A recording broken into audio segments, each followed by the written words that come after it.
नमस्कार, आप देख रहे हैं हल्ला बोल टीवी। मैं हूं दीपक शर्मा और हमारे साथ हैं जन सुराज के प्रदेश अध्यक्ष मनोज भारती। हम मनोज भारती से आज बेहद तीखे सवाल पूछने जा रहे हैं। हम इनसे पूछेंगे कि गणतंत्र दिवस के दिन अगर एक पिता यह कह रहा है कि हमें इंसाफ न मिला तो हम आत्मदाह कर लेंगे, यह सवाल कितना कचोटने वाला है। शंभू गर्ल्स हॉस्टल की जो छात्रा है, जो पीड़िता है, जिसकी जान चली गई, और जो रिपोर्ट्स आ रही है, एफएसएल रिपोर्ट और बाकी रिपोर्ट्स, उसमें इस बात के भी सबूत मिल रहे हैं कि उसके साथ गलत चीजें हुई। अब हम एक समाज के रूप में कितने शर्मसार हैं और छात्रा के परिजनों को, उस छात्रा को न्याय दिलाने की लड़ाई कैसे लड़ेंगे, तो कैसे लड़ेंगे और यहां से आगे का रास्ता क्या है, जनसुराज कैसे लड़ाई लड़ेगा। आप गए, आपने मुलाकात की, प्रशांत किशोर ने मुलाकात की, लेकिन अब आप लोग कुछ बोल नहीं रहे हैं, चुप हैं। इस बात को कहने से पहले मैं हल्ला बोल टीवी के दर्शकों को अपनी शुभकामनाएं देता हूं 77वें गणतंत्र दिवस के उपलक्ष्य में। आप सबको बधाई और बहुत सारी शुभकामनाएं।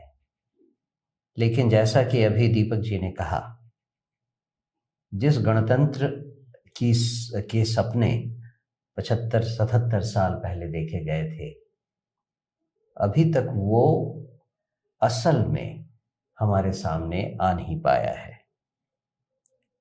एक इतना बड़ा एक इतनी बड़ी खाई है समाज के डिफरेंट वर्गों में, जो सबसे ऊपर हैं और जो सबसे नीचे हैं, कि उसको देखकर ही आश्चर्य लगता है कि 77 साल गुजर गए और हम अभी तक ये नहीं समझ पाए कि हम कितने पिछड़े हैं। कम से कम बिहार ऐसे राज्य में जिस तरह से आम जीवन चलता है, मेरे ख्याल से लोग अभ्यस्त से हो गए हैं और उन्होंने मान लिया है कि जीवन तो ऐसे ही चलता है। नहीं, लोग लड़ रहे हैं। हाँ। लोगों को नेतृत्व नहीं मिल रहा है। आप देखिए कि वो जो शंभू गर्ल्स हॉस्टल में जिस छात्रा की जान गई, उसके जो पिता हैं उस छात्रा के, वो अकेले लड़ाई लड़ रहे हैं। वो कह रहे हैं कि हम न्यायिक जांच की मांग करते हैं, अगर न्यायिक जांच नहीं हुई तो हम आत्मदाह कर लेंगे। अब तो ये विपक्ष का काम है, आपका काम है, आप सड़क पर उतरिए उनके लिए। नहीं, उस पॉइंट तक मैं आ रहा था। जो इंसिडेंट हुआ उसको अगर पब्लिक स्पेस में लाने का काम किया गया, उसमें जनसुराज और प्रशांत किशोर का एक बहुत बड़ा हाथ रहा है। उसके बाद जैसे ही प्रशांत जी ने वहाँ जहानाबाद के उस गांव में ये अनाउंस किया कि वो एसआईटी के गठन की मांग करते हैं, तो एसआईटी का गठन ऑलमोस्ट इमीडिएटली किया गया। उसके दूसरे दिन या तीसरे दिन प्रशांत जी जब वहाँ एसएसपी से मिलने गए तो उन्होंने केवल 2 मांगे रखी थी। उन्होंने कहा, धन्यवाद दिया कि एसआईटी का गठन हुआ है, हम उसके रिपोर्ट के इंतज़ार में हैं। और दूसरा, उन्होंने कहा कि हमारी 2 मांगे हैं कि जिन जिन छात्रों के ऊपर रेड और पुलिस यातना हो रही है, उनको इमीडिएटली रोका जाए, और जो 2 पुलिस ऑफिसर थे जो इस केस में गलत ढंग से बयान कर रहे थे, उनको उनके ऊपर कार्रवाई की जाए। कुछ दिन लगे, लेकिन मुझे खबर आई कि शायद कल या परसों उन दोनों ऑफिसर्स को सस्पेंड कर दिया गया है। तो ये लड़ाई हमने लड़ी है, और ये हमने कहा था उस दिन भी कि एसआईटी की रिपोर्ट आने दीजिए। अगर वो रिपोर्ट देखकर ऐसा लगा कि ये सही नहीं है और कुछ न कुछ गलत छिपाने की कोशिश की जा रही है, तो हम इसे छोड़ेंगे नहीं। हम इसको लेकर सड़कों पर आएंगे, सरकार के पास जाएंगे, जो भी बन पड़ेगा वो करेंगे। तो एसआईटी की रिपोर्ट जो आई वो पब्लिक तो हुई नहीं, लेकिन उसके बारे में जो खबर आई उसी के साथ साथ फॉरेंसिक लैब की रिपोर्ट भी आई। फॉरेंसिक लैब की रिपोर्ट ने जो पोस्टमार्टम रिपोर्ट था उसका अनुमोदन किया, समर्थन किया और कहा कि सेक्सुअल असॉल्ट जरूर हुआ है। इस बेसिस पर एसआईटी के मैंडेट को के ऊपर एक बेहतर इंक्वायरी बैठाई जा रही है, इसके खबर हमें मिले हैं। तो हम किस तरह की इंक्वायरी? मुझे लगता है कि हायर लेवल पे सीबीआई और किसी ऐसी इंक्वायरी की बात चल रही है। सीबीआई इंक्वायरी की? हाँ, पेपर में मैंने भी इसमें ही देखा है, मीडिया में ही देखा है। लेकिन एसआईटी ने जो रिपोर्ट्स आई हैं कि एसआईटी की टीम जहानाबाद जाकर परिवार के ऊपर ये प्रेशर डाल रहे थे कि point of occurrence PO hostel नहीं था, कहीं और था, ये बिल्कुल अनएक्सेप्टेड है और जनसुराज इसको स्वीकार नहीं करती। आगे आने वाले समय में जैसा मैंने कहा कि प्रशासन और पुलिस तंत्र जिस तरह से इस केस को लेकर आगे बढ़ती है, हम उस पर बहुत कड़ी और क्लोज नजर रखे हुए हैं और आवश्यक पड़ने पर हम कुछ भी करने के लिए तैयार हैं। नहीं, पीड़िता के जो पिता हैं जी, उन्होंने शनिवार की शाम डीजीपी से मुलाकात विनय कुमार से मुलाकात की। मैं भी वहां था और मैं 1 घंटे 50 मिनट तक मैं भी वहां रहा।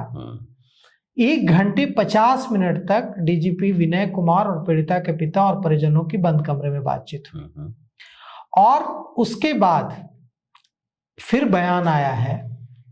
हमारे संवाददाता ने जब जहानाबाद जाकर उनसे बात की तो उन्होंने कहा कि मुझे अब भी ऐसा लग रहा है कि पूरे मामले की लीपापोती की कोशिश हो रही है और मुझे नहीं लगता कि न्याय मिलेगा। मैं न्यायिक जांच की मांग करता हूं और अगर मेरी बेटी को इंसाफ नहीं मिलेगा, जो उसके कातिल हैं, जो उसके गुनहगार हैं, उन्हें अगर गिरफ्तार नहीं किया जाएगा तो मैं आत्मदाह कर लूंगा। तो आज गणतंत्र दिवस है, आज हमारे नागरिकों को जो हमारे संविधान ने अधिकार दिया है उसका दिवस है। तो ऐसे में अगर एक पिता इतना बेबस हो रहा है तो इसे आप कैसे देखते हैं? नहीं, ये हमारे गणतंत्र की और प्रशासन तंत्र की कमजोरी और इनइफेक्टिवनेस कह लें दिखाता है। हम जनसुराज में इसे बिल्कुल एक्सेप्ट नहीं करते हैं और हमारा भरोसा है कि हम इस मुद्दे को दबने नहीं देंगे, चाहे जैसे भी हो, इस मुद्दे को दबने नहीं देंगे और इसके खिलाफ तब तक चलते रहेंगे जब तक इस पर न्याय नहीं मिल जाता। अब आगे आप क्या लड़ाई लड़ेंगे? आप इसे लेकर, जनसुराज इसे लेकर कोर्ट जाएगा, आप इसे लेकर धरना प्रदर्शन करेंगे, क्या करेंगे इसके लिए? पहले तो हम इस बात की के इंतजार में हैं कि सरकार ने जो इन्वेस्टिगेशन चलाई है उसका रिपोर्ट वो कब जारी करेगी। एक नियमित समय के अंदर अगर उसने ऐसा नहीं किया तो हम इसको लेकर पुनः सरकार पर दबाव डालेंगे और जहां कहीं संभव हो, संसद में तो हमारा कोई रिप्रेजेंटेशन है नहीं, पर जहां कहीं संभव हो सरकार की तरफ या सड़कों पर हम पीड़िता के परिवार के साथ खड़े दिखाई देंगे। आपके पास बेहतरीन वकीलों की टीम है, क्या आप अदालत में ले जाएंगे इस लड़ाई को? हमारे एक बहुत सीनियर सदस्य और जाने माने वकील वाईवी गिरी साहब ने ये हल्ला बोल टीवी से ही बातचीत में दिया है और उन्होंने कहा है कि वो पीड़िता के परिवार के लिए मुफ्त लड़ाई लड़ने के लिए तैयार है न्यायालय में। जब कभी इसका मौका आएगा तो पीड़िता के परिवार को हम अपनी तरफ से पूरी मदद करेंगे। आप ब्यूरोक्रेसी के भी पार्ट रहे हैं, आप सिस्टम को सिर्फ बाहर से नहीं समझते हैं, सिस्टम के अंदर की चीजों को भी जानते हैं। इस पूरे मामले में जो पुलिस की भूमिका है वो आपको कैसे दिख रही है? बहुत संदिग्ध, बहुत ज़्यादा संदिग्ध दिखती है। और जैसा मैंने कहा, बिहार में ये आम बात है कि पुलिस फोर्स जनरली इंडिपेंडेंट सशक्त भूमिका नहीं निभा पाती है। वो चाहे जो भी कारण हो, वो लोकल पॉलिटिक्स में और लोकल पॉलिटिशियंस के साथ बहुत ज़्यादा उलझे रहते हैं, जिसके कारण वो सही डिसीजन नहीं ले पाते हैं। ये अभी तो पटना की बात चल रही है, लेकिन गांव के स्तर पर अगर आप देखें तो लोग इस बात से परेशान हैं कि लोकल पॉलिटिशियंस, चाहे वो किसी भी लेवल के हो, वो क्रिमिनल्स की मदद करके उन्हें पुलिस की गिरफ्त से बाहर निकालने के लिए जी जान लगा देते हैं। और ये सब बेसिकली एक भ्रष्टाचार का अड्डा बन जाता है, चाहे वो पुलिस अफसर हो, सरकारी तंत्र हो या जो भी हो। मैं जिस सर्विस में था, फॉर्चुनेटली और अनफॉर्चुनेटली लोकल पुलिस से कभी हमारा वास्ता नहीं पड़ा, लेकिन ग्राउंड लेवल की सच्चाई तो हम सब जानते ही हैं। हमारे बहुत सारे साथी जो आईएएस में हैं, आईपीएस में हैं, उनके रिकॉर्ड्स, उनके रिपोर्ट्स, उनके इनपुट, और जो समाज में होता है उससे आदमी अनभिज्ञ थोड़ी ना है, हम लोग सब देखते हैं। तो पुलिस व्यवस्था अभी बहुत सारे कारणों से बहुत ही बुरी हालत में है। चाहे वो संख्या की बात ले लें, चाहे पर कैपिटा पुलिस पर्सनल की बात ले लें, या प्रॉपर ट्रेनिंग की बात ले लें, उनका प्रशिक्षण ठीक से भी नहीं होता है। पुलिस कई जगहों पे दिखाई देता है, आप देखिए पुलिस वाला कहीं खड़ा है, उसे मालूम नहीं है कि उसका मेन काम क्या है।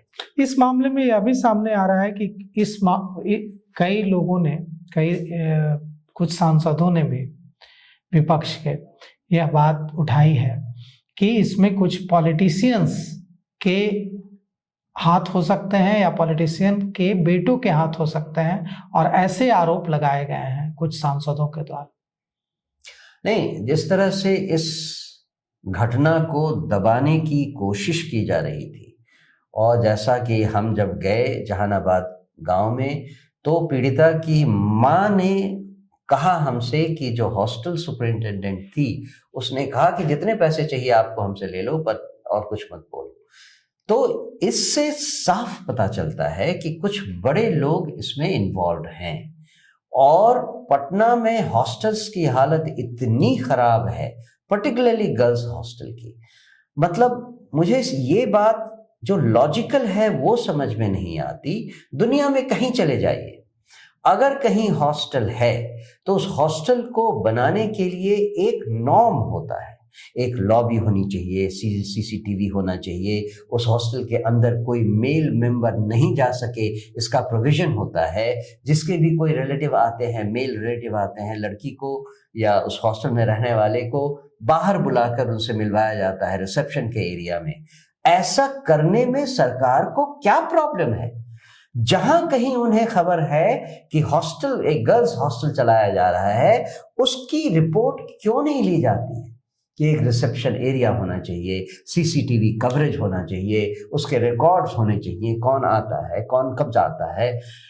इसमें कितनी बड़ी बात है और सरकार इससे मुंह क्यों छिपा रही है, ये मुझे समझ में नहीं आता है। और चूंकि इतने लोग इतनी तरह से इस केस को दबाने में लगे हुए थे, इसका कोई और मतलब नहीं, केवल इतना निकलता है कि कुछ बड़े लोग, कौन हैं अभी तो पता नहीं, लेकिन कुछ बड़े लोग इसमें इन्वॉल्व हैं, जो अपने नाम को सामने आने से कतरा रहे हैं, घबरा रहे हैं। हम चाहेंगे कि इन्वेस्टिगेशन उस हद तक जाए जो लोगों को बता सके कि इसमें कौन कौन इन्वॉल्व थे और किस तरह से पूरा तंत्र इस घटना को दबाने में लगा हुआ था। तो देखिए, जो ये बड़े लोग हैं, ये बड़े पदों पर बैठे बेहद छोटे लोग, हम तो छोटे ही लोग कहेंगे, भले ही इनके हाथों में कितनी भी ताकत हो और इनकी जेबों में कितना भी पैसा हो, लेकिन ये दरअसल ऐसे शर्मनाक चीजों में संलिप्त लोग सबसे छोटे लोग हैं। तो ये तथाकथित बड़े लोग जो सच में सबसे छोटे लोग हैं, इनकी काली सच्चाई उजागर होनी चाहिए और इनकी जगह जेल की सलाखों के पीछे है, इन्हें यह बता देना चाहिए।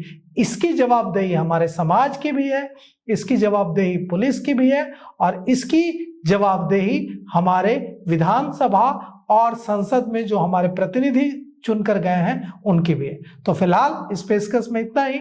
आगे की खबरों के लिए देखते रहिए हल्ला बोल टीवी। शुक्रिया।